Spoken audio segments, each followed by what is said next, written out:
Good morning. Good morning. My name is Charlie Hoke, and my pronouns are he, him, and I have the joy of serving on your board of trustees. It's my pleasure to welcome you here this morning. If you are here for the first time, thanks for joining us. We look forward to getting to know you, and we invite you to fill out one of the visitor forms that are in the pews. Everyone present in the sanctuary today is welcome to join our in-person community hour immediately following the service. Generosity is one of the core values of our Unitarian Universalist faith. Cultivating a spirit of gratitude and hope, our generosity connects us to one another in relationships of interdependence and mutuality. We have two announcements today. We need about 17 more people to sign up to donate for the blood drive this coming Saturday, March 21st, at our community center. Our goal is to have 35 people total. You can get information on how to register during our community hour today. And Unity Temple's auction will close today at 6 p.m. Some great items remain, and be sure to check to see if you might need to make a higher bid in order to get something you really want. We're glad you're with us here today. Take a moment to greet one another. Charlie. It's always a pleasure to meet you. All right. You got through. My eyesight's Good morning. Good morning.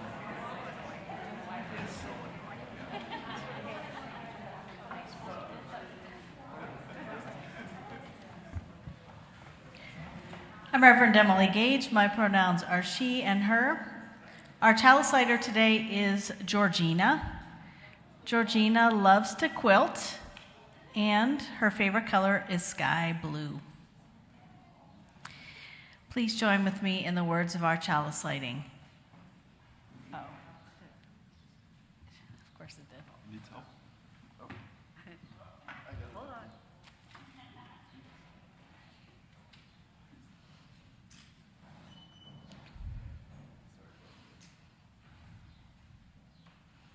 It's a tricky job, lighting the chalice.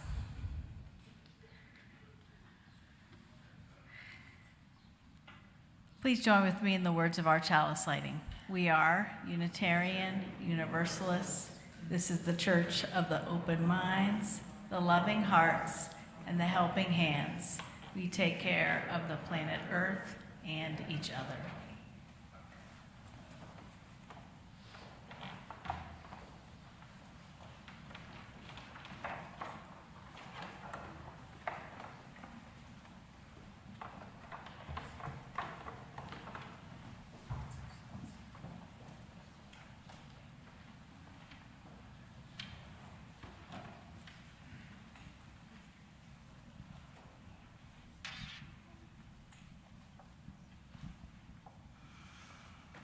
We are here, with our voices, and our love for each other will carry us through. And our love for each other will carry us through. We are here, for our children, and our love for each other will carry us through. And our love for each other will carry us through. We are here,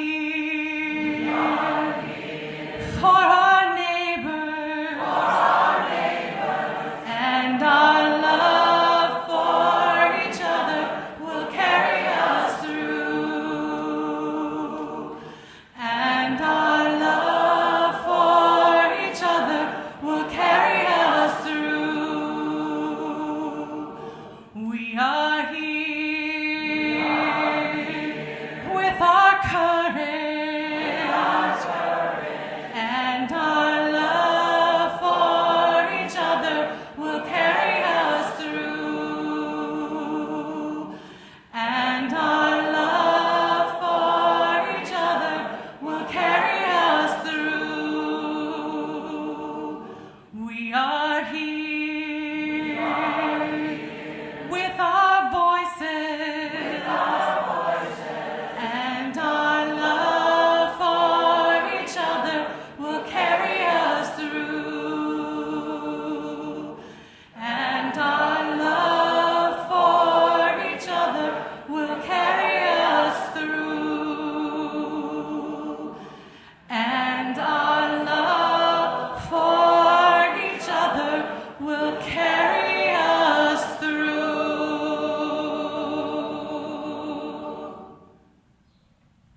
Good morning.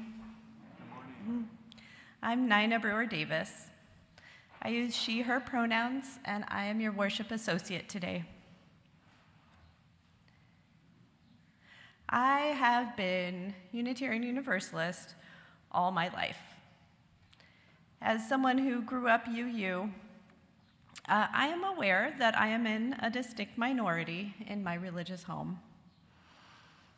In my experience, most UUs have really struggled with the conditions and religious experiences of their youth.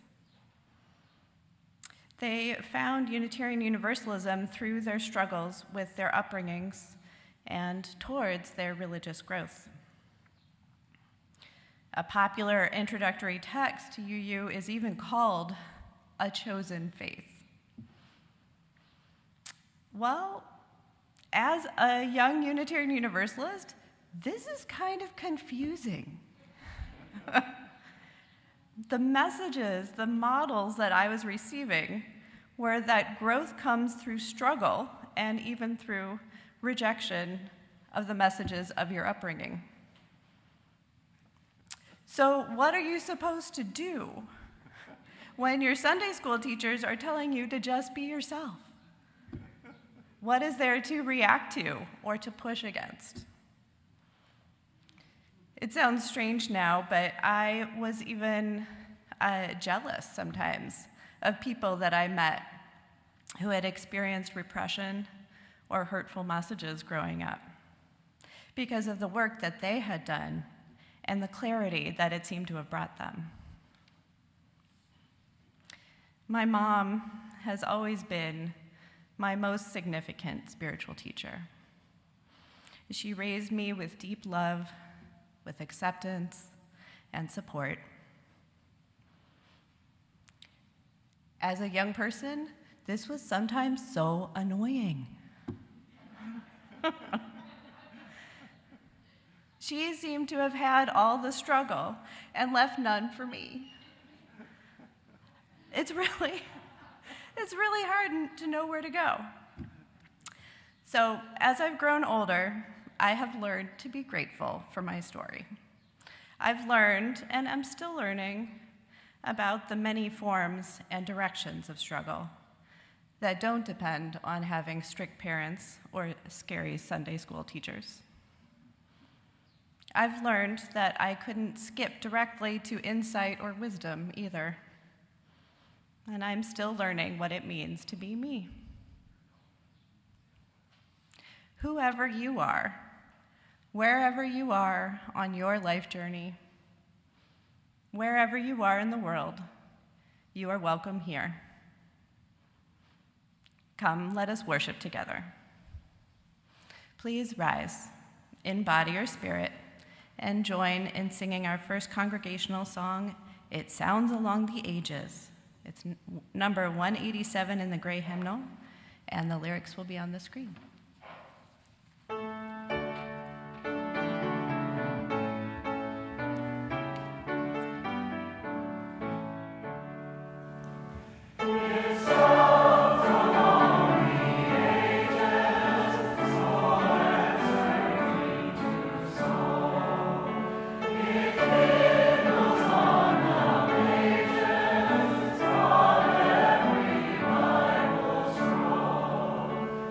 Us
Let's say our covenant together. Love is the doctrine of this congregation. The quest for truth is its sacrament, and service is its prayer. To dwell together in peace, to seek knowledge in freedom, to serve humanity in fellowship, to the end that all souls shall grow into harmony with the divine. Thus do we covenant with each other and with God.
Good morning.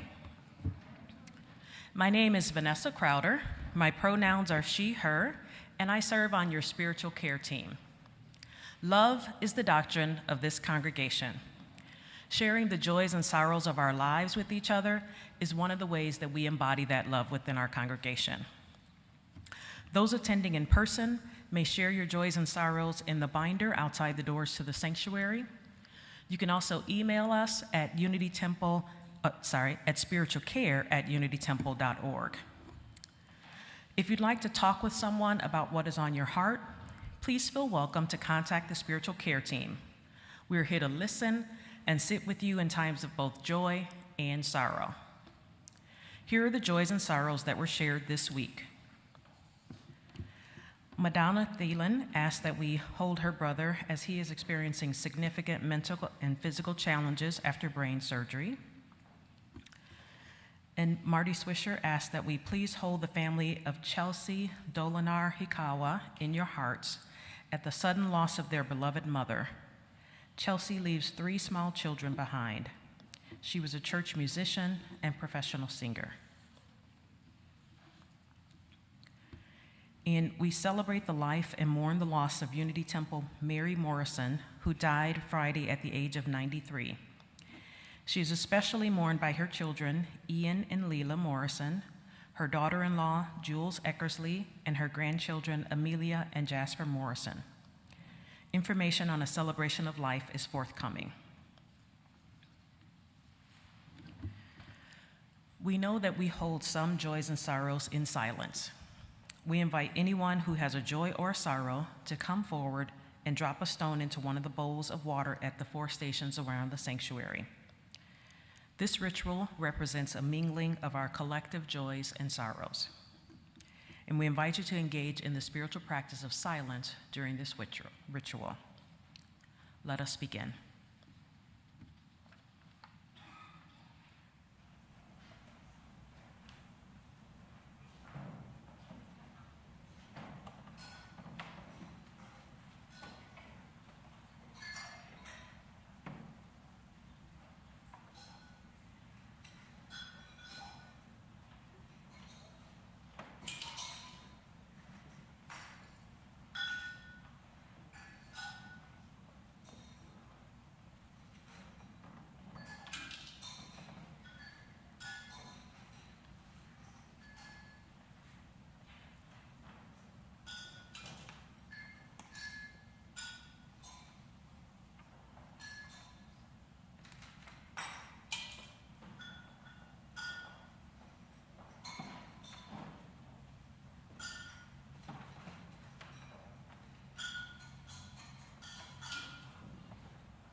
have words of prayer and meditation from Kara Fortner.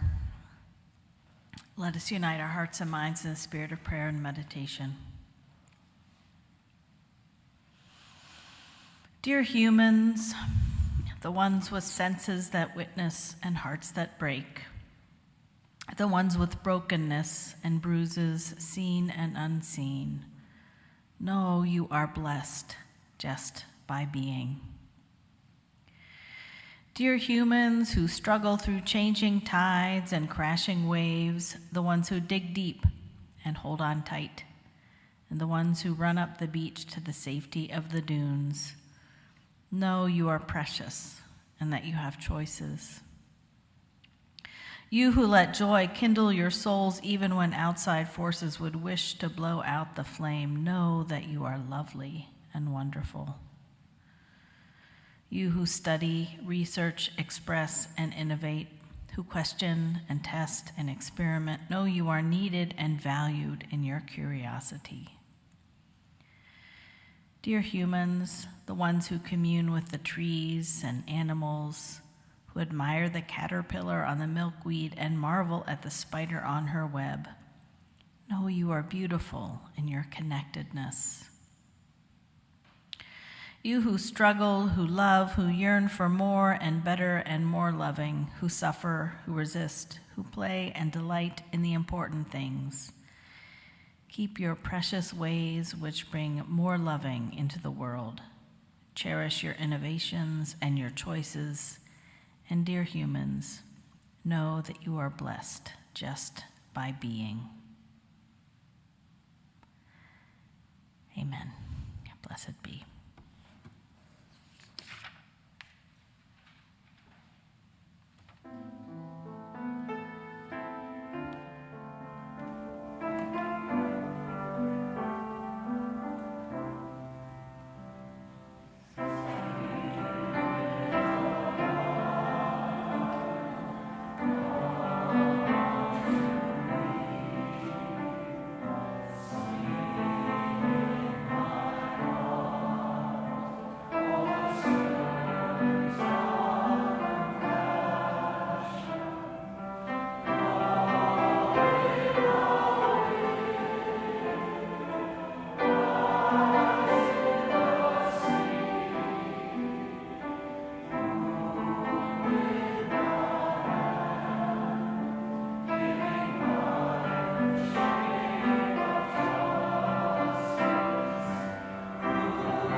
If you are someone who likes to come close when you're listening to a story, I invite you to come and sit down on the floor near me.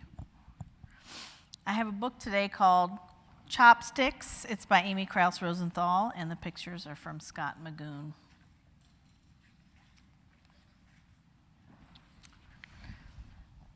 Perhaps you've met Chopsticks. They've been best friends for forever. They go everywhere together. They do everything together. They're practically attached at the hip. No one can remember ever seeing them apart. Nope, nope, never. Having mastered all the basic chopstick moves, they were now learning some fancy new culinary tricks. This required lots of practice. And that's how it happened. Just like that. Snap! He needs a doctor! Chopstick was quickly whisked away. The others all waited quietly. No one stirred, not even Spoon. It was a clean break, said Glue. He just needs to stay off it while it sits. Day in, Monday, and day out, Tuesday. Chopstick, Wednesday, Thursday. Never left Friday, his side, Saturday, Sunday, until, listen, you need to get out, venture off on your own a little bit. What could I possibly do without you? Nothing, that's what. You'd be surprised. Go, my friend, and then come back and tell me all about it. Go, chop, chop. At first, Chopstick was just plain stumped.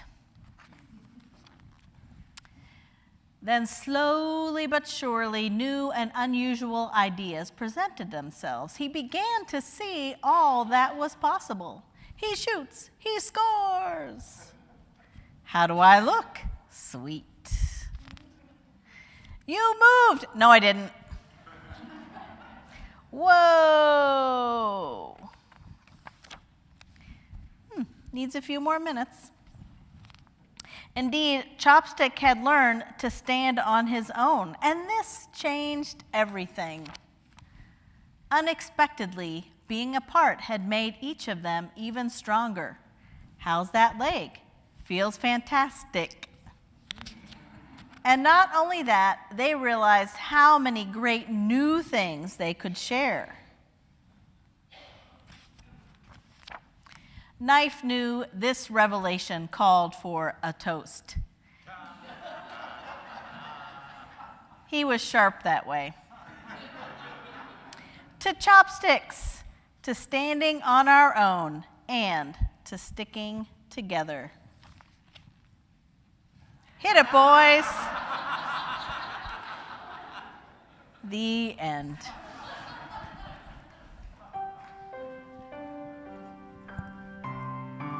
Your minds be open to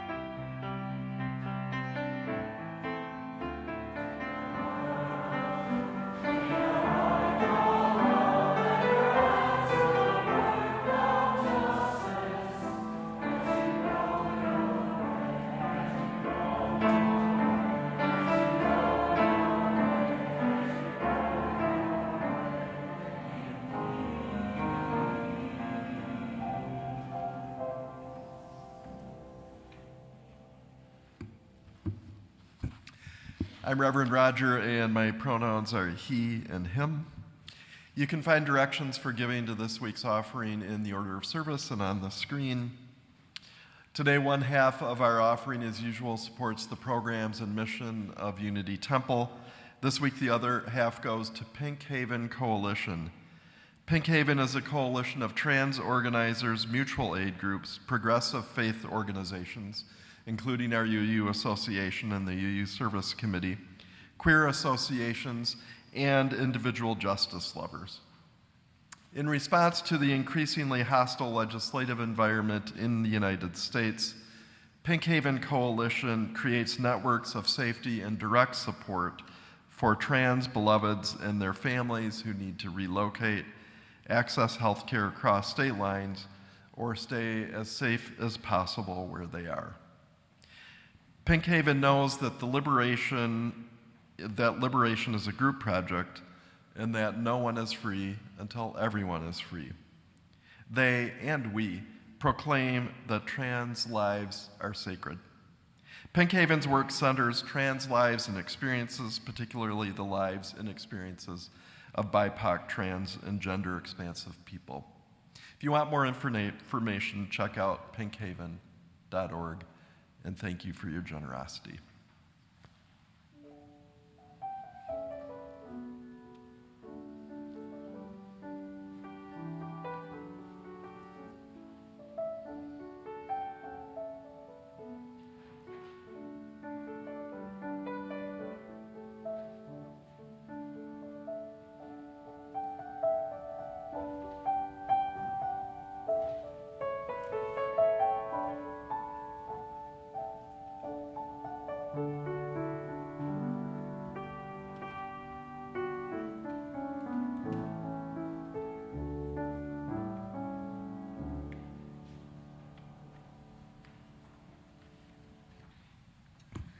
This reading is from Annie Dillard from the book For the Time Being.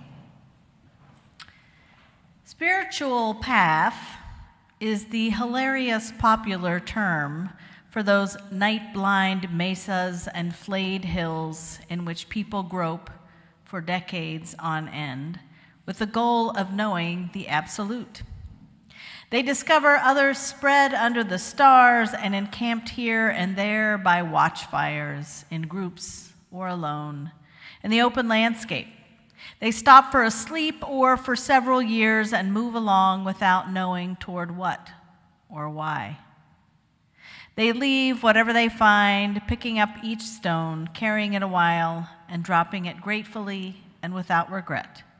For it is not the absolute, though they cannot say what is. Their life's fine, impossible goal justifies the term spiritual.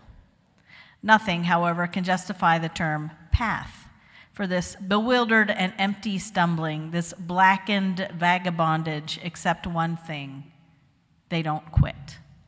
They stick with it.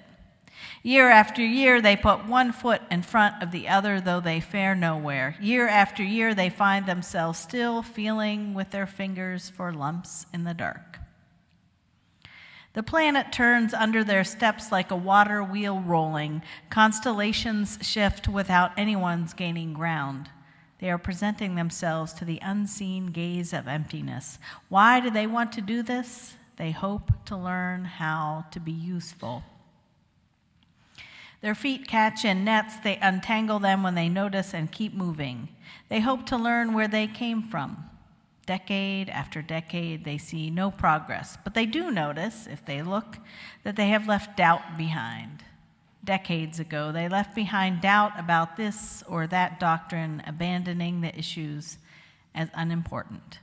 Now, they have left behind the early doubt that this feckless prospecting in the dark for the unseen is a reasonable way to pass one's life.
It is tempting to sentimentalize the spiritual path.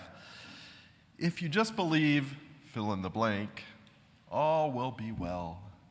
You will be prosperous, healthy. Everything will always make perfect sense. Your spiritual path will be a jaunt along a pathway of warm fuzzies, a beautiful trek from spiritual peak to spiritual peak. No valleys, no forced marches through flatlands or hard hikes up mountains. Annie Dillard knows better. She has spent her life trying to do the impossible, not only to live an authentic spiritual life, but to put it into words. And she powerfully captures some of her own journey's peaks, but maybe more importantly, she captures the truth that the spiritual path also takes us through valleys, through times of doubt, through unspeakable losses and horrors. And this reflects the true nature of human life. We have those moments of glory, we have moments of pain and desperation, and we have the many moments between the two poles. Dillard also understands that it's impossible to travel life's sometimes harsh terrain without some clumsiness. We all stumble. We all trip over things.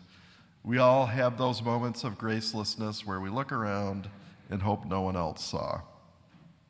Not surprisingly, clumsiness is present on the spiritual quest as well. So here then is the truth about the spiritual path. It is messy, it is hard, it demands a lot of attentiveness and effort and practice. It demands patience and persistence. Occasionally it's glorious, but most of the time it is plodding, one step after another toward what we're not sure. Sometimes it is even dangerous when we walk through those dark nights of the soul, as the 16th century mystic St. John of the Cross called it.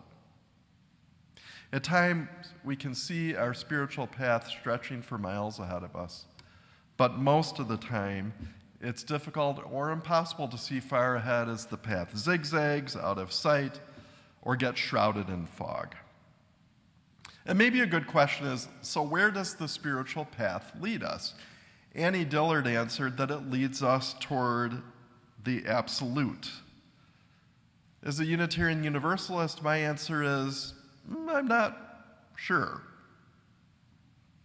I think a good spiritual practice and pathway gradually leads us toward greater meaning, deeper understanding, stronger connections to the web of life, in a better sense, as Annie Dillard put it, of knowing what we're supposed to do, how we can help, how we can be useful.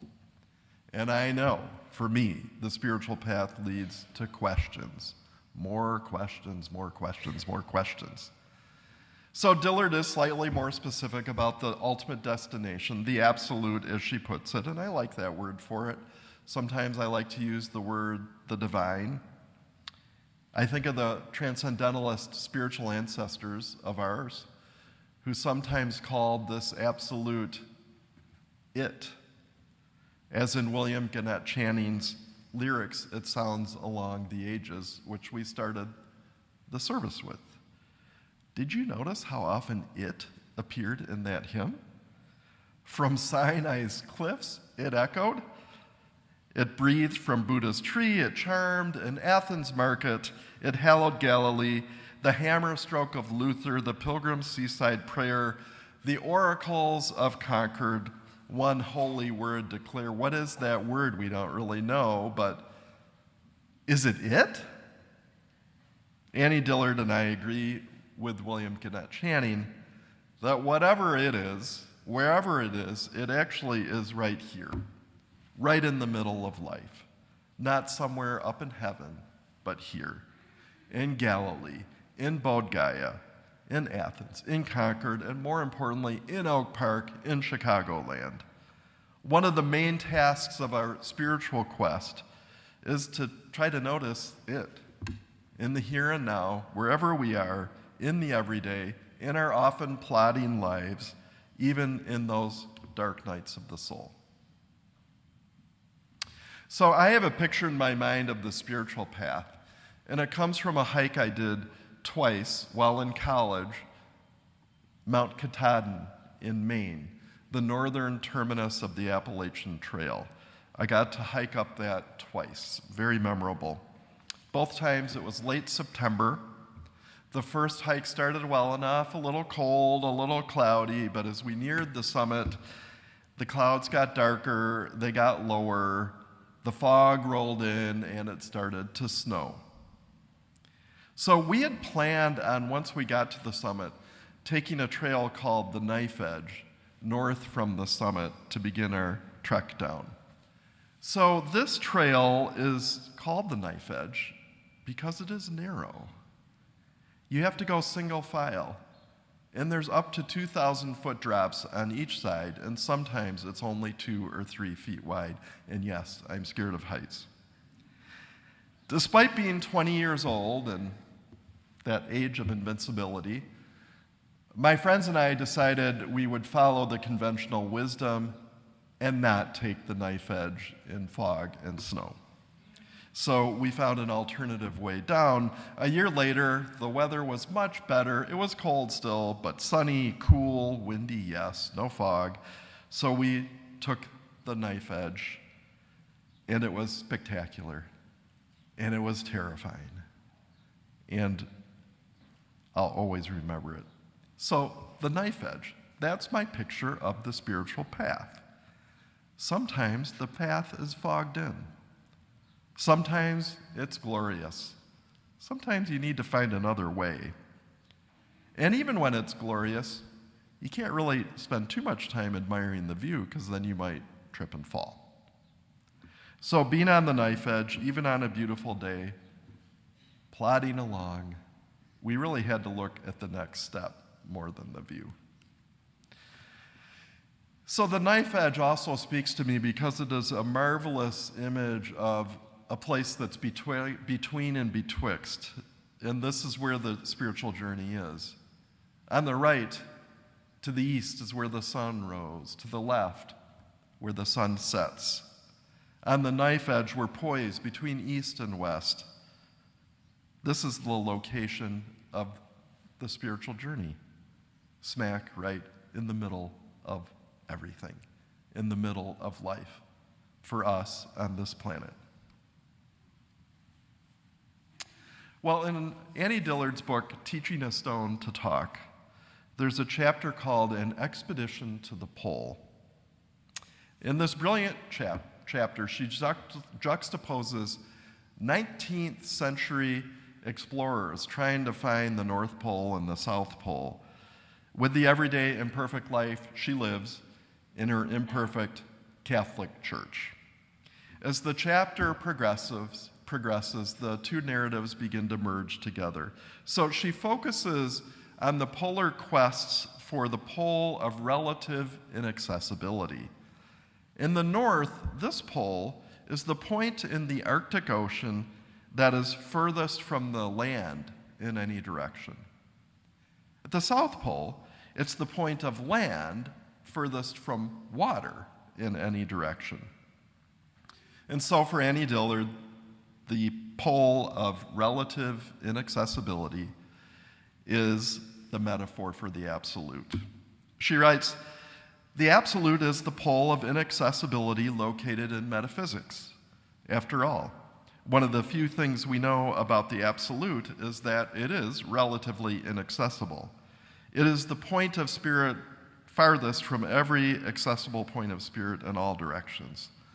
Like the other poles of inaccessibility," she continues, "it is the pole of most trouble. It is also, and I take this for given, the pole of great price." And so she writes about those many 19th century expeditions where they did pay a great price. Often it seems like in these stories, the explorers abandoned their ship or their base and traversed the ice pack on foot. And sometimes they ended up moored on an ice floe, traveling at the whim of the currents for who knows how long. And she says, life in her little Catholic church is not all that different. As the people pursue the pole of relative inaccessibility, the absolute, it, they don't fare much better than some of these polar explorers.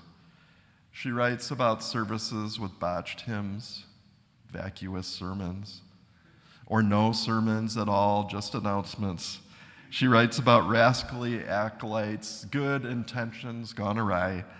She writes about similar things in a different context in a congregational church she attended. She was married for a long time to a Unitarian Universalist. Possible she even experienced these things there. I remember once at another place, another congregation, the announcement went so long, Joys and Concerns went so long, that I did have to skip the sermon. Well, as the chapter progresses, these stumbling polar explorers and the stumbling church members gradually submerge together.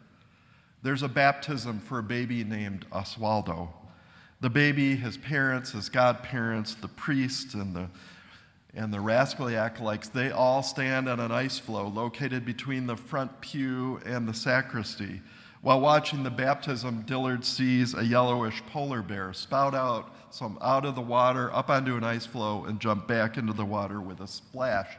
She concludes the chapter with everyone in her church encamped on an ice floe with some of those polar explorers.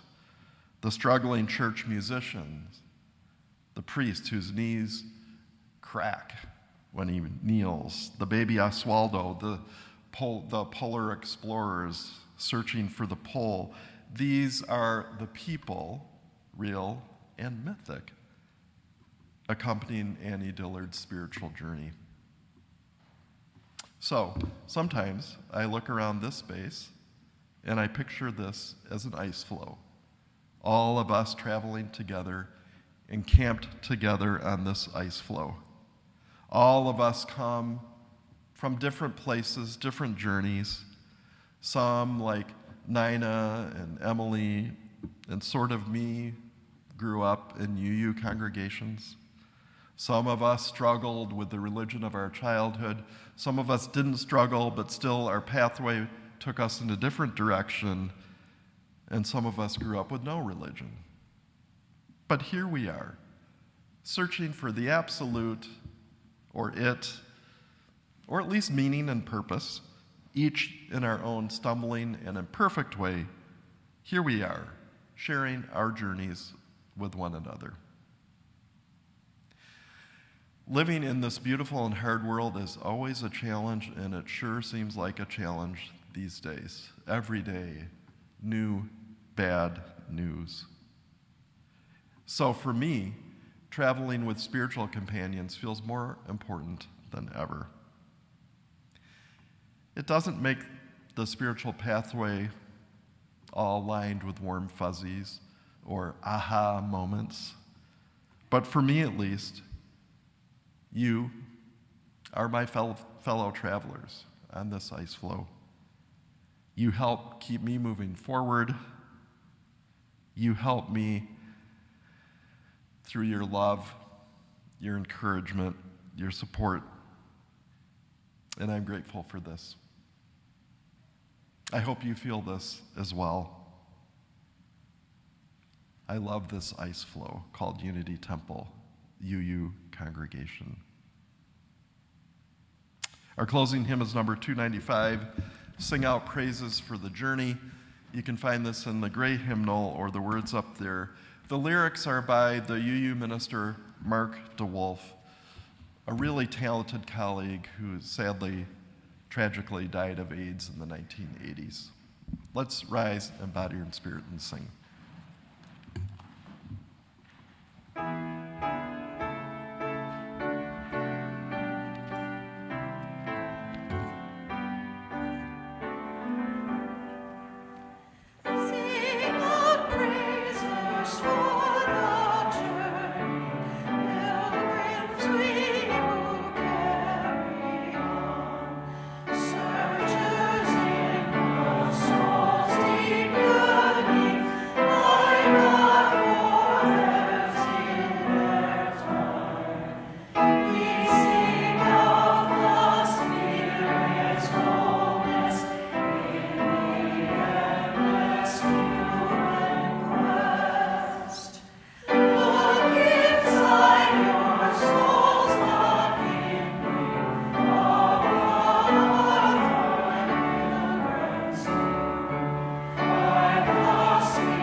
Here we are on a threshold facing futures yet unknown, hearth behind us, wayside hostel built by those who knew wild roads. Let us together sing out praises for this journey. And let us join in the chalice extinguishing words. Carry the flame of peace and love until we meet again.